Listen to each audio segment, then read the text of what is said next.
Hello बच्चों, नमस्कार। मैं पंकज आप सभी का स्वागत करता हूं नालंदा के इस ऑनलाइन क्लासेज में।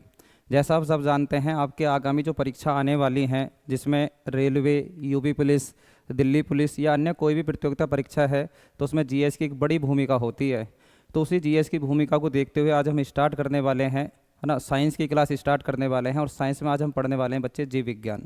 तो जीव विज्ञान से आज कहानी को स्टार्ट करेंगे। और सबसे ज़्यादा आपको पता है कि जो रेलवे के एग्ज़ाम, जो रेलवे ने कहा है कि हम हर साल एग्ज़ाम कराएंगे, और साइंस की उसमें अपने आप में बहुत अच्छी भूमिका होती है। और साइंस में सब आप सब जानते हैं कि हम तीन प्रकार से साइंस को पढ़ते हैं: फिजिक्स, बायोलॉजी और केमिस्ट्री। और उसमें भी सबसे अच्छी भूमिका होती है बच्चे किसकी? बायोलॉजी की। तो आज कहानी बायोलॉजी से स्टार्ट करेंगे। छोटा सा इंट्रोडक्शन लेंगे आज बायोलॉजी का, कि बायोलॉजी को पढ़ा कैसे जाता है, कैसे शुरुआत करी, सबसे पहले अध्ययन करने की कोशिश किसने करी, किसने बताया कि साइंस में जीव विज्ञान के अंदर कैसे कैसे जीव विज्ञान को हमने बांटा है, या कैसे जीव विज्ञान का वर्गीकरण करा गया है। तो सबसे पहले कहानी स्टार्ट करने वाले हैं बच्चे जीव विज्ञान की। तो स्टार्ट करेंगे आज की क्लास। जैसा आप सब जानते हैं, तो हम स्टार्ट करने वाले हैं बच्चे जीव विज्ञान को। जीव विज्ञान, जीव विज्ञान। सबसे पहली बात कि जीव विज्ञान के अध्ययन के बारे में अगर हम चर्चा करें कि सबसे पहले अध्ययन करने की कोशिश किसके द्वारा करी गई, तो आप सब जानते हैं कि जीव विज्ञान के बारे में सबसे पहले हमें बताने की जो कोशिश करी गई है बच्चे, वो हैं कौन? अरस्तू। कौन है? अरस्तू। इनके बारे में आप क्या जानते हैं? अरस्तू के बारे में आप सब जानते हैं कि अरस्तू कौन है बच्चे? गुरु हैं सिकंदर के। लेकिन हमें गुरु से नहीं लेना, हमें ये देखना है कि अरस्तू कह क्या रहे हैं जीव विज्ञान के बारे में। तो अरस्तू समझा रहे हैं कि ये बता रहे हैं कि दो प्रकार के जीव हैं बच्चे। क्या प्रकार के? दो प्रकार के जीव। एक तो इन्होंने बताया जंतुओं के बारे में, एक तो बताया इन्होंने जंतुओं के बारे में, और एक बताया बच्चे इन्होंने पादपों के बारे में। किसके बारे में बच्चे? पादपों के बारे में।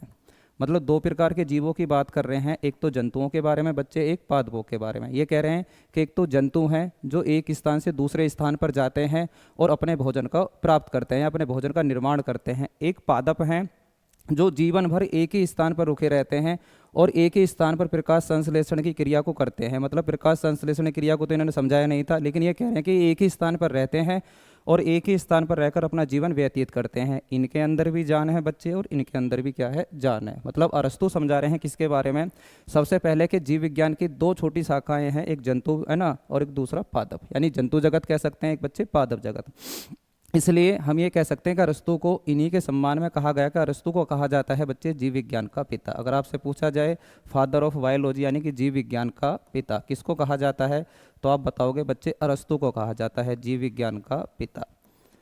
तो आपसे पूछा जाएगा कि ये बता अरस्तु ने जीव विज्ञान, है ना, जीव विज्ञान के अंदर या जितने भी जंतु हैं या पादप हैं, जीव विज्ञान के अंदर जितने भी जीव आते हैं उन्हें कितने भागों में बांटा, तो आप बताओगे दो भागों में, एक जंतुओं में और एक दूसरे बच्चे पादपों को।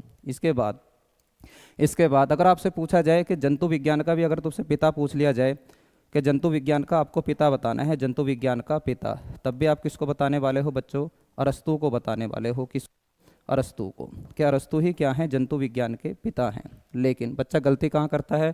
वो सोचता है कि जीव विज्ञान का पिता भी बच्चे, पिता भी अरस्तु हैं और जंतु विज्ञान के पिता भी कौन है? अरस्तु हैं। लेकिन गलती होती है कहाँ? जब पादप विज्ञान के पिता की बात आती है।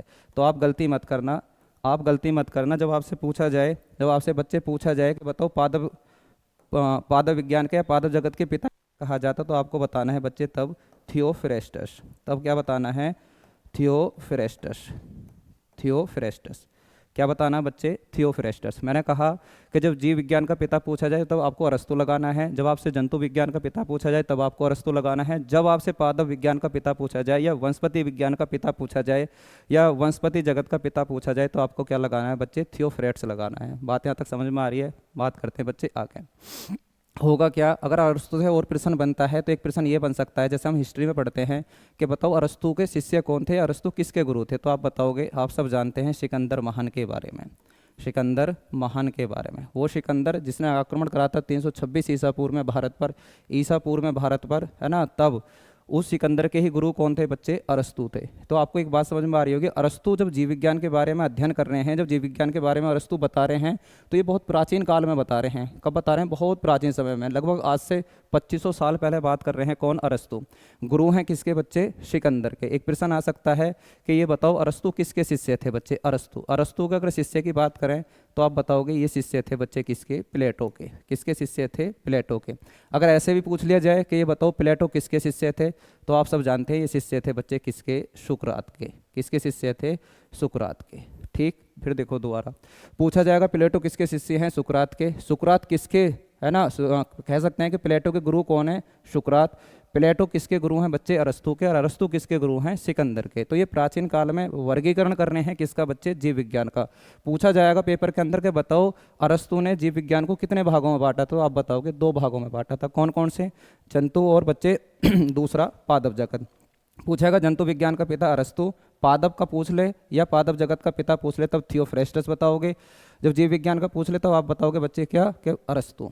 ठीक, अगर यहाँ से पूछ ले कि सिकंदर कौन है, सिकंदर के गुरु कौन है? अरस्तु। अरस्तु किसके शिष्य हैं? प्लेटो के। और प्लेटो किसके शिष्य हैं? सुकरात के। किसके? सुकरात के। आगे चलते हैं, आगे इस पर चर्चा करते हैं। इसके बाद एक व्यक्ति आते हैं और बात करते हैं आधुनिक समय में। कब बच्चे? आधुनिक समय में एक व्यक्ति आते हैं जॉन रे। कौन बच्चे? जॉन रे। ये कौन है जॉन रे? तो आपसे एक प्रश्न पूछा जाएगा कि आपको ये बताना है वैज्ञानिक आधार पर। किसके आधार पर बच्चे? वैज्ञानिक आधार पर। वैज्ञानिक आधार पर। वैज्ञानिक आधार पर। वैज्ञानिक आधार पर सबसे पहले, वैज्ञानिक आधार पर सबसे पहले जीवों का वर्गीकरण किसके द्वारा करा गया? सबसे पहले जीवों का वर्गीकरण। जीवों का वर्गीकरण किसके द्वारा करा गया? तो क्या नाम लोगे बच्चे आप? तो आप कहोगे सबसे पहला वर्गीकरण करा गया किसके द्वारा? जॉन रे के द्वारा। किसके द्वारा? जॉन रे के द्वारा। लेकिन हम बार बार पढ़ते आते हैं किसके बारे में? कैरोलस लीनियस के बारे में। कैरोलस लीनियस के बारे में। कौन है कैरोलस लीनियस? जरा इनके बारे में समझना। तो एक कैरोलस लीनियस के बारे में हम चर्चा करते हैं बच्चे कि कैरोलस लीनियस है कौन। तो इनकी भी अपनी एक अपना आप में अलग ही हम कह सकते हैं भूमिका है जीव विज्ञान के अंदर। कैसे? सबसे पहले ये कहते हैं कि जीव विज्ञान के अंदर 2 ही प्रकार के जीव हैं। ध्यान से सुनना, जैसे अरस्तु कह रहे हैं ना 2 प्रकार के जीव हैं, ऐसे ही कौन बता रहे हैं बच्चे? Carolus Linnaeus. ये भी कह रहे हैं कि 2 ही प्रकार के जीव हैं। कैसे? कैरोलस लीनियस के बारे में आपको समझना है। कैरोलस लीनियस क्या प्रश्न बनता है कैरोलस लीनियस के? इस पर भी चर्चा करेंगे।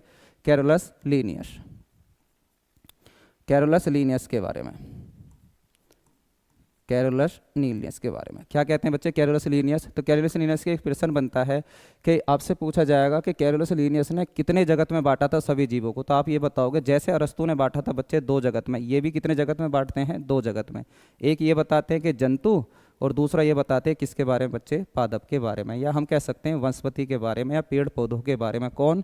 Carolus Linnaeus. लेकिन ये कब समझा रहे हैं बच्चे? ये आधुनिक समय में समझा रहे हैं। ये वर्गीकरण कब कर रहे हैं? आधुनिक समय में वर्गीकरण कर रहे हैं। तो इसलिए क्या कहते हैं कैरोलस लीनियस को? क्या कहा जाता है कैरोलस लीनियस को बच्चे? आधुनिक वर्गीकरण का पिता कहा जाता। आधुनिक वर्गीकरण का पिता। क्या कहा जाता? कैरोलस लीनियस को आधुनिक वर्गीकरण का पिता कहा जाता। कोई दिक्कत? आधुनिक वर्गीकरण का क्या कहा जाता है बच्चे? पिता कहा जाता। किसको बच्चे? कैरोलस लीनियस को। अगर पूछे कि जीवों का सबसे पहले, है ना, वैज्ञानिक आधार पर वर्गीकरण, है ना, किसने करा था? तो जॉन रे ने। लेकिन कैरोलस लीनियस से अगर प्रश्न आएगा बच्चे कैरोलस लीनियस से, तो पूछा जाएगा कि वर्गीकरण का पिता किसको कहा गया, यानी कि आधुनिक वर्गीकरण का पिता किसको कहा गया? तो आप बताओगे किसको कहा जाता बच्चे? कैरोलस लीनियस को कहा जाता। किसको? कैरोलस लीनियस को। एक प्रश्न आता है कैरोलस लीनियस से, है ना, अगर पूछ ले वर्गीकरण का तो पूछेगा, साथ में ऐसे भी लिख के दे देता वर्गीकरण को कि वर्गीकी का पिता किसको कहते हैं? तो बच्चे किसको कहते हैं? आधुनिक वर्गीकरण का बता देना, इधर ही कैरोलस लीनियस को कहते हैं। किसको? कैरोलस लीनियस को। इसके बाद कैरोलस लीनियस ने ही सबसे पहले बच्चे, आप सब जानते हो, इन्हीं ने सबसे पहले क्या दिया था? द्विनाम पद्धति। ठीक है, आगे करते हैं कैरोलस लीनियस के बारे में। इन्होंने एक पद्धति दी थी जिसे कहते हैं द्विनाम पद्धति। क्या दी बच्चे इन्होंने? द्विनाम पद्धति। क्या थी द्विनाम पद्धति? उसको एक बार जरा हमें समझना कि द्विनाम पद्धति है क्या। कैरोलस लीनियस समझा रहे हैं, इन्होंने सबसे पहले जीवों का नाम रखने की कोशिश करी। जैसे हम सब जानते हैं कि मनुष्य का नाम क्या है? Homo sapiens. क्या नाम है बच्चे? Homo sapiens. तो उसे कहते हैं कि द्विनाम पद्धति। कैसे समझना है द्विनाम पद्धति को, उसे देखते हैं। ठीक, तो कैरोलस लीनियस क्या कह रहे हैं कि प्रत्येक जीव के हम नाम जो रखेंगे वो 2 प्रकार से रखेंगे, 2 नामों में रखेंगे। जैसे अगर हम बात करते हैं मनुष्य की, तो मनुष्य का हमने नाम सुना होगा, क्या कहते हैं मनुष्य को बच्चे? Homo sapiens. क्या कहते हैं? Homo sapiens. क्या कहते हैं मनुष्य को? होमो सैपियंस कहा जाता। क्या कहा जाता बच्चे? मनुष्य को होमो सैपियंस कहा जाता। ठीक है, अब होमो सैपियंस, और आगे भी कहते हैं होमो सैपियंस लीन। अब ये जो होमो है, होमो ये अपने आप में अलग है और ये सैम्पियंस अपने आप में अलग है। देखो द्यू नाम पद्धति, दो नाम है, होमो अलग और सैम्पियंस अलग। प्रश्न पहला ये पूछा जाएगा कि आप हमें ये बताओ कि ये होमो सैम्पियंस नाम किस भाषा में लिखा गया है। तो आप बताओगे जब सबसे पहले कैरोलस लीनियस ने इन्हें लिखने की शुरुआत करी द्यू नाम पद्धति की, तो इन्होंने बच्चे लेटिन भाषा में लिखा था। किस भाषा में? लेटिन भाषा में। किस भाषा में नाम लिखा गया है बच्चे? ये लेटिन भाषा में। दूसरा कि होमो सैम्पियंस तो आपने लिख दिया, लेकिन होमो क्या बताता है और सैम्पियंस क्या बताता? कौन? कैरोलस लीनियस कह रहे हैं कि जो होमो होगा या किसी भी जीव का जब नाम लिखा जाएगा उसका जो पहला नाम होगा वो उसके वंश के बारे में। किसके बारे में? उसके वंश के बारे में। तो आपसे पूछा जाए मनुष्य का वंश क्या है? होमो। और सैम्पियंस क्या है बच्चे? उसकी जाति के बारे में। क्या? उसकी जाति के बारे में, उसकी जाति के बारे में। कौन इस बात को समझा रहे हैं बच्चे? कैरोलस लीनियस कह रहे हैं कि लेटिन भाषा में नाम लिखा जाएगा और द्विनाम पद्धति इन्होंने समझाई और कह रहे हैं कि पहला वाला नाम तो उसकी वंश के बारे में और दूसरा वाला नाम उसकी जाति के बारे में। अगर एक नाम मैं ये कहूँ कि और लिख दिया जाए बच्चे, और लिख दिया जाए, अगर मैं ये कहूँ कि नाम लिख दिया जाए, कैसे? इसको अगर हम पूरा नाम देखें तो इसका नाम आता है बच्चे कैरोलस लीनियस, इसी में कैरोलस लीनियस का नाम आता है लीन, होमो सैम्पियंस लीन। तो लीन क्या है? तो लीन अगर आपसे पूछा जाए कि लीन है क्या बच्चे, तो आप बताओगे लीन है, लीन है उस वैज्ञानिक का नाम, उस वैज्ञानिक का नाम जिसने उस वैज्ञानिक का नाम, उस वैज्ञानिक का नाम जिसने उसकी बच्चे खोज करी है या जिसने उसका नाम दिया है। तो आपसे पूछा जाएगा जो तीसरा वाला नाम होता है वो क्या होता है? उस वैज्ञानिक का नाम, उस वैज्ञानिक का नाम जिसने उसके बारे में समझाया है, जिसने उस जीव की क्या करी है? खोज करी है। वैज्ञानिक का नाम। जैसे यहाँ लीन लिखा गया है बच्चे, लीन, तो आपसे पूछेगा क्या पेपर में कि बताओ होमो क्या है, सैम्पियंस क्या है, लीन क्या है। किसी जीव की, है ना, जाति अगर बताएगा तो आप बताओगे किसी जीव की जाति, दूसरा वाला वर्ड होता है, पहला वाला वर्ड उसके वंश के बारे में और तीसरा वाला वर्ड बच्चे उसके वैज्ञानिक के नाम के बारे में। ऐसे हम बहुत सारे नाम पढ़ेंगे आगे चल के कि द्विनाम पद्धति में, है ना, कैसे कैसे, जैसे मेंढक का नाम राना टिगरीना आप सब जानते हो, ठीक, और बहुत सारे नाम है ऐसी, बोस इंडिकस गाय का नाम है। तो आगे हम चल के पढ़ने वाले हैं सबको। तो पहले द्विनाम पद्धति अगर आपसे पूछा जाए तो कौन दे रहा है बच्चे? Carolus Linnaeus. किसके द्वारा समझाई गई? कैरोलस लीनियस के द्वारा। इसके बाद समझने की कोशिश करना आगे। यहाँ तक तो बात ठीक थी, लेकिन 1665 के में एक हम ये कह सकते हैं एक बहुत बड़ा परिवर्तन आया जीव विज्ञान के अंदर। कब बच्चे? 1665 में। खोज हो चुकी थी किसकी? कोशिका की। खोज कर दी गई किसकी बच्चे? कोशिका की। आपसे पूछा जाएगा कोशिका की खोज आपको समझाना है, कोशिका की खोज किसके द्वारा करी गई? कोशिका की खोज तो आप बताओगे रॉबर्ट हुक के द्वारा। समय क्या लिख रहा है बच्चे? समय क्या लिखा हुआ है एक बार जरा समझना, है ना। समय लिखा हुआ है 1665। बहुत बड़ा परिवर्तन आने वाला है। रॉबर्ट हुक ने खोज करी, लेकिन आपसे अगर पूछा जाए कि रॉबर्ट हुक ने तो खोज करी है लेकिन इन्होंने कैसी कोशिका देखी थी, तो आप समझाओगे बच्चे इन्होंने मृत कोशिका देखी थी। कैसी? मृत कोशिका। क्योंकि आप किताबों में पढ़ते होंगे कि इनका नाम ना आकर बच्चे, नाम किसका आ रहा है आज? एंटोनी वॉन ल्यूवेनहॉक का आ रहा है। रॉबर्ट हुक के स्थान पर नाम आता है किसका? तो आप ये देखोगे नाम आता है एंटोनी वॉन ल्यूवेनहॉक का। नाम आता है बच्चे किसका? एंटोनी वॉन ल्यूवेनहॉक का नाम आता है, एंटोनी वॉन ल्यूवेनहॉक का। ठीक, ये कौन है बच्चे? इन्होंने भी कोशिका की खोज करी है, लेकिन ये कौन सी कोशिका की खोज करते हैं? तो आप बताओगे ये खोज करते हैं जीवित कोशिका की। किसकी? जीवित कोशिका की खोज। किसकी खोज करी गई बच्चे इनके द्वारा? जीवित कोशिका की खोज करी गई। ठीक, अगर दोनों एक साथ मिल जाए बच्चों को प्रश्न होगा तो आप रॉबर्ट हुक लगा देना, कोई दिक्कत नहीं है, क्योंकि रॉबर्ट हुक ने ही सबसे पहले 1665 में मृत कोशिका की क्या करी थी? खोज करी थी। अगर पूछे कि जीवित कोशिका की खोज किसके द्वारा? एंटोनी वॉन ल्यूवेनहॉक के द्वारा। एक प्रश्न और आता है एंटोनी वॉन ल्यूवेनहॉक से, मैं यही बताता हूँ कि इन्हीं के द्वारा खोज करी गई है बच्चे किसकी? तो आप बताओगे इन्हीं के द्वारा खोज करी गई है किसकी बच्चे? जीवाणु की, है ना। बैक्टीरिया की खोज करने वाले कौन हैं? तो जीवाणु की खोज करने वाले भी कौन है बच्चे? तो आप बताओगे एंटोनी वॉन ल्यूवेनहॉक। इसलिए एंटोनी वॉन ल्यूवेनहॉक से एक प्रश्न और बनता है कि बताओ जीवाणु जगत का पिता किसे कहा जाता है? जीवाणु विज्ञान या जीवाणु जगत का पिता किसे कहा जाता है? तो आप क्या बताओगे? जीवाणु जगत का पिता किसको कहते हैं बच्चे? तो आप कहोगे एंटोनी वॉन ल्यूवेनहॉक को कहा जाता है। कौन है एंटोनी वॉन ल्यूवेनहॉक? जीव विज्ञान के हम कह सकते हैं एक ऐसी शाखा जिसे जीवाणु के बारे में समझा रहे हैं और जीवित कोशिका की खोज कर रहे हैं। कौन? Antony von Leeuwenhoek. अगर बात करें कोशिका की खोज रॉबर्ट हुक के द्वारा, एक व्यक्ति का नाम और आप सुनते होंगे रॉबर्ट हुक के साथ साथ रॉबर्ट ब्राउन। गलती मत कर देना बच्चे, रॉबर्ट ब्राउन। कभी वहाँ पेपर में रॉबर्ट आ जाए तीनों रॉबर्ट ब्राउन। तो रॉबर्ट ब्राउन अलग हैं। जब हम कोशिका पढ़ेंगे तो कोशिका में होता है बच्चे क्या, केंद्रक। क्या होता है, केंद्रक। तो अगर आपसे पूछा जाएगा ना केंद्रक की खोज किसके द्वारा करी गई है, केंद्रक की खोज, तो आप गलती मत करना, तब केंद्रक की खोज में आपको क्या लगाना है बच्चे, तब आपको लगाना है रॉबर्ट ब्राउन। कौन लगाना है, रॉबर्ट ब्राउन। केंद्रक की खोज में कौन लगाना है बच्चे, रॉबर्ट ब्राउन। जब आपसे पूछा जाएगा कोशिका की खोज में तब आपको लगाना है बच्चे रॉबर्ट हुक। इसके बाद एक और आते हैं रॉबर्ट कोच। एक नाम और मिलेगा आपको लिखा हुआ रॉबर्ट से ही, रॉबर्ट कोच। क्या लिखा मिलेगा बच्चे, रॉबर्ट कोच। कौन है रॉबर्ट कोच, रॉबर्ट कोच।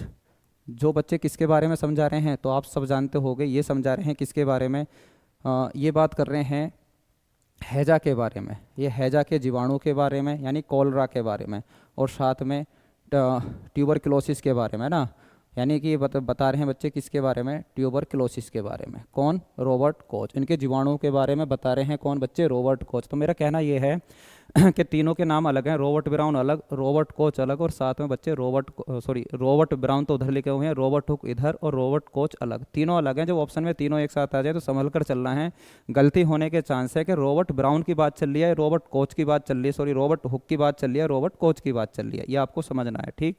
इसके बाद जो 1665 में कोशिका की खोज होगी, लेकिन हम समझ रहे हैं वर्गीकरण, कैसे कैसे वर्गीकरण हुआ। जब कोशिका की खोज हुई तो ध्यान से समझना, जो कोशिका की खोज हुई तो उसमें क्या हुआ, एक समय आया बच्चे 1969 का, 1969 का। व्यक्ति हैं कौन, हिटेकर। व्यक्ति कौन है, हिटेकर। ये हिटेकर क्या कह रहे हैं, ये हिटेकर अलग अध्ययन करके समझा रहे हैं लोगों को, अलग ये बता रहे हैं। ये क्या कह रहे हैं, ये कह रहे हैं भाई जो कैरोलस लीनियस ने समझाया है या कभी अरस्तु ने प्राचीन काल में समझाया है वो बात सही नहीं है। उनके समय पे सही होगी, लेकिन आज उनके समय पे बात सही होगी, लेकिन आज क्या है, चीज़ें बदल चुकी हैं। कैसे, क्योंकि कोशिका की खोज हो चुकी है, और कोशिका के आधार पर जब हम कोशिका का वर्गीकरण करते हैं, उसी कोशिका के आधार पर इन जीवों की संख्या अब 2 ना होकर कितनी हो जाएगी, 5। तो सीधी सी बात है, इनसे कहा जाएगा कि अगर 5 जीव हैं तो आप समझो 5 प्रकार के अगर आपने जीव बताए हैं तो आपको समझाने पड़ेंगे। तो ये कहते हैं हाँ मैं समझाऊंगा कैसे कैसे 5 होते हैं ना। तो पहले बात करते हैं किसकी बच्चे, तो ये बात करते हैं पहली बार किसकी, है ना, मोनेरा जगत की। ये कहते हैं कि एक पहली बार पहले उसमें, मतलब अगर इन्होंने पहले नंबर पर बताया तो किसको बताया, मोनेरा जगत को, मोनेरा जगत, ठीक। मोनेरा जगत आगे पूरा पढ़ेंगे, मोनेरा जगत में है कौन कौन, ठीक है। किसको बताया बच्चे, मोनेरा जगत। इंग्लिश में भी ऐसे लिखा जाता है मोनेरा किंगडम, लिखना चाहें तो आप लिख सकते हो मोनेरा किंगडम, मोनेरा किंगडम, ठीक। पहला किंगडम। तो आपसे पूछा जाएगा ये बताओ मोनेरा जगत में किसको रखा जाता, तो हम आगे पढ़ेंगे किसको रखा जाता। तो आप सब जानते होंगे इसमें रखा जाता है जीवाणु को। किसको रखा जाता है बच्चे, जीवाणु को। आगे और भी पढ़ेंगे, जीवाणु को रखा जाता है, साइनोबैक्टीरिया को रखा जाता है, और साथ में हम ये कहेंगे कि जीवाणु के पास एक कोशिका होती है जिसे हम कहते हैं प्रोकैरियोटिक कोशिका, प्रोकैरियोटिक कोशिका।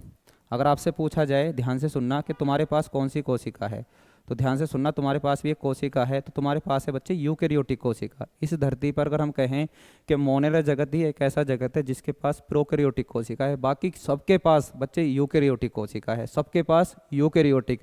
केवल मोनेरा जगत के पास कैसी कोशिका है, प्रोकैरियोटिक। इसलिए अलग कर दिया गया किसके द्वारा, हिटेकर के द्वारा।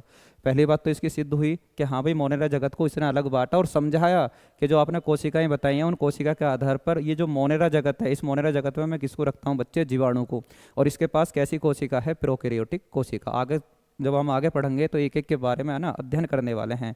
सेकंड नंबर पे ये बता रहे हैं कि मोनेरा जगत के बाद दूसरा नंबर आता है किसका बच्चे, प्रोटिस्टा का। किसका नंबर आता है, प्रोटिस्टा का। ये क्या है बच्चे, प्रोटिस्टा। ये क्या है कि प्रोटिस्टा है ना, ये भी अपने आप में अलग जगत है। इसके पास कैसी कोशिका होती है बच्चे, यूकेरियोटिक कोशिका। मैंने कहा ना एक ही ऐसा है पूरी, है ना, सभी जीवों में कि जो मोनेरा जगत में आता है वो कौन है बच्चे, जीवाणु, जिसके पास प्रोकैरियोटिक कोशिका है, जिसके पास प्रोकैरियोटिक कोशिका है।